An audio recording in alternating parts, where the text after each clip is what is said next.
আমার বক্তব্য শুধু হচ্ছে যে দেখেন আমরা এখন এমন একটা পরিসরে আছি।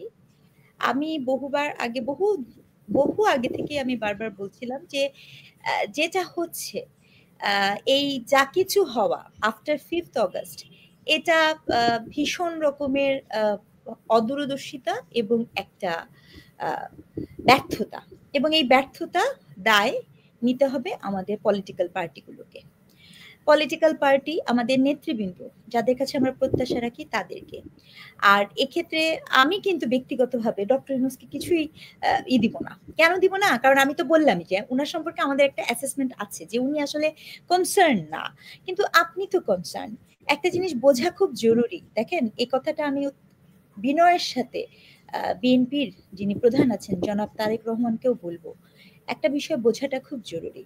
হতে পারে তিনি একটি দলের প্রধান, কিন্তু ঠিক এই যে জাতির একটা দুঃসময়ের মধ্যে দিয়ে জাতি যাচ্ছে, যে কোনো অর্থেই এই বাংলাদেশের অনেক সচেতন মানুষ, হয়তোবা সকলে না, অনেক সচেতন মানুষ যিনি বিএনপি করেন না, কিন্তু তারপরও তিনি কিন্তু তার দিকে তাকিয়ে আছেন বা ছিলেন, দুটোই আমি বলতে চাচ্ছি। তো সেই তাকানো, সেই প্রত্যাশা অনুযায়ী যখন আমরা কোনো অ্যাক্টিভিটি দেখতে পাচ্ছি না, সেটা কিন্তু মানে দল হিসেবে বিএনপির জন্য কোনো সুখালাভ না। সেটা তার বোঝাটা খুবই জরুরি। কারণ দেখেন, আপনি যখন নেতা হবেন, বিশেষ করে আপনি যদি কোনো একটা দেশের নেতা হতে চান, তখন কিন্তু দেশের নেতাকে কিন্তু চিন্তা করতে হয়, আমার যে চোর আছে আমি কিন্তু তার কথাটাও শুনতে চাই, তার জন্য এমন কিছু করতে চাই যাতে সে চুরি না করে। আমার যে আছে, যার যেখানে আমার লুফোস আছে, তাকে ওই জায়গাটা রিচ করতে হয়। এবং এই রকম একটা সুযোগ কিন্তু খুব কম জাতি বা খুব কম নেতা পান। কারণ সাধারণত সকল জায়গায় যেটা হয়, মানুষ একটা দল দেখে, দল অনুসরণ করে, সেখানে যায়। কিন্তু আনফরচুনেটলি এই সুযোগটা বিএনপি কাজে লাগাতে পেরেছে কিনা, এটা বিএনপির কাছে আমার প্রশ্ন থাকবে, এবং এটা চিন্তা করার একটা বিষয়। কারণ সব সময় এর ধরনের কোনো সুযোগ আসে না। এটা একটা। দ্বিতীয়ত, আমি আগেও বলেছি, আবারও বলছি, কোনো দলকে আপনি এইভাবে নিষিদ্ধ করতে পারেন না, ঠিক যেভাবে আওয়ামী লীগ বাংলাদেশ জামাত ইসলামকে নিষিদ্ধ করেছিল। সেটি যেরকম, তার পরিণতি ভালো হয়নি, পরিণতি কিন্তু আসলেই ভালো হয়নি। আর এখনো যেটা হয়েছে সেটার পরিণতিও খুব ভালো হওয়ার কোনো কারণ নাই। কারণ আপনি দোষ দিবেন, আপনি বিচার করবেন যিনি দোষী তার, কিন্তু দল একটা অ্যাবস্ট্রাক্ট এন্টিটি। দল একটা অ্যাবস্ট্রাক্ট এন্টিটি। দলের বিচার করা যায় না, দলকে সংশোধন করার সুযোগ দিতে হয়। দলকে এই ধরনের নোটিশ দেওয়া যায়, অবশ্যই দিয়েছেন আপনি, কিন্তু সেক্ষেত্রে বিবেচনা করতে হবে যে তারা কি চাচ্ছেন। কিন্তু আনফরচুনেটলি এই পুরো কাজগুলার কোনো কিছুই করা হচ্ছে না। উপরন্তু এটা আরেকটা বিষয় আমি খুব বলতে চাই, দয়া করে ব্যবসায়ীদের কাছ থেকে, ভাই, রাজনীতিতে পণ্যের ব্যবসায়ী হোক আর ধর্মের ব্যবসায়ী হোক, উভয় ব্যবসায়ী কিন্তু অনেক ভয়ঙ্কর। কারণ ব্যবসায়ীরা নিজের স্বার্থ ছাড়া কিছু বোঝে না, আর রাজনীতিবিদদেরকে দেশকে ভালোবাসতে শিখতে হয়। শুধু নিজের স্বার্থ রক্ষা করলে সে রাজনীতিবিদ হয়, এটা বোঝাটা খুব জরুরি। আপনার কাছে কি মনে হয়, মানে ছোট করে একটু জানতে চাই যে 1 সেকেন্ডে, মানে 5 সেকেন্ডে, 1 সেকেন্ডে তার হবে না, যে জামাত কি আসলে অনেক শক্তিশালী দল হয়ে উঠেছে কিনা, যেটা ইদানিং শোনা যায়? দেখেন, শক্তিশালী দল হয়ে উঠেছে কিনা এটা কি অর্থে বলবেন হাসিনা আপা? আওয়ামী লীগও তো শক্তিশালী দল ছিল, তাই না? আওয়ামী লীগও তো শক্তিশালী দল ছিল, আপনি কি অস্বীকার করতে পারবেন? তো শক্তি, ক্ষমতা এত ফেব্রিকেটেড, এত লুজ, এটা কোনো চিরস্থায়ী বিষয় না। হ্যাঁ, তো এখন যেটা হয়েছে, যেটা আমি বলছি, যে যেই অপরচুনিটি ব্যবহার করার কথা ছিল বিএনপির বা বিএনপির যিনি প্রধান, তার সামহাউ অ্যালং দ্য লাইন সেই অপরচুনিটির অনেক অংশ ব্যবহার করার সুযোগ তারা পেয়ে যাচ্ছে, এবং তারা করছে, সাকসেসফুলি করছে, without having any doubt. They are trying their best.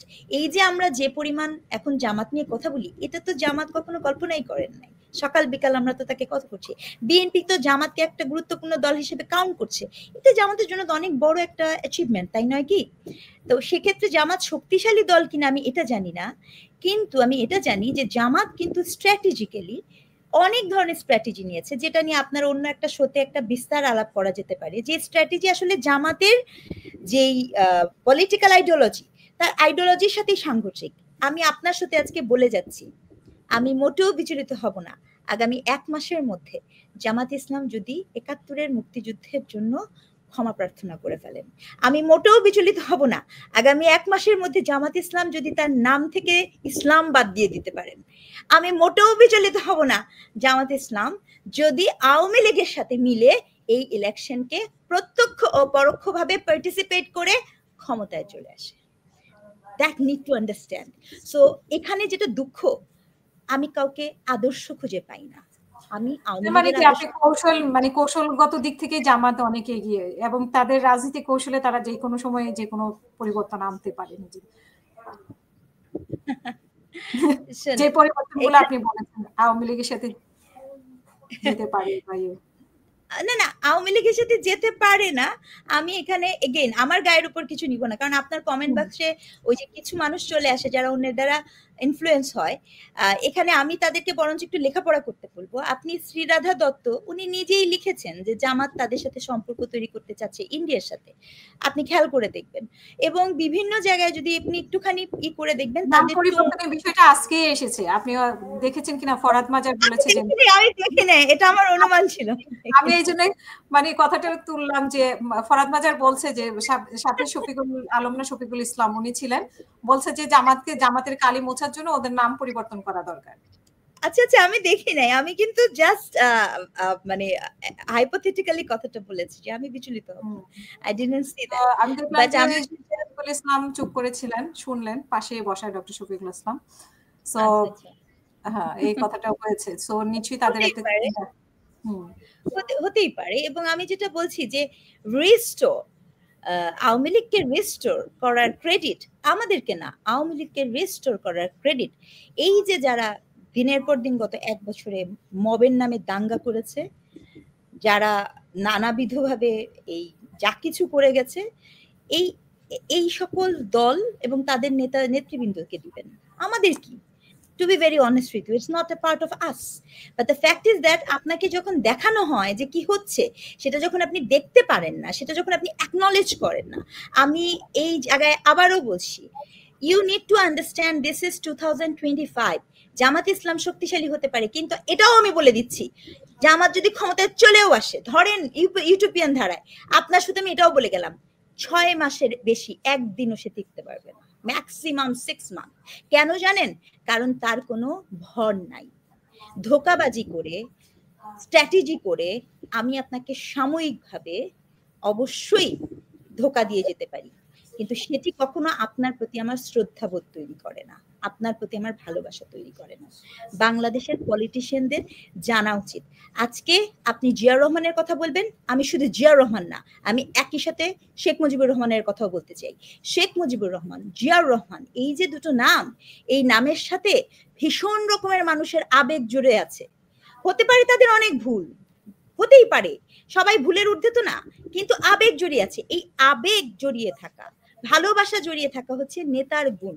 সেই নেতৃত্বের গুণ যদি আপনি আয়ত্ত না করতে পারেন, আপনি কখনোই আর যাই হোক আপনি নাম লিখে দিতে পারবেন না।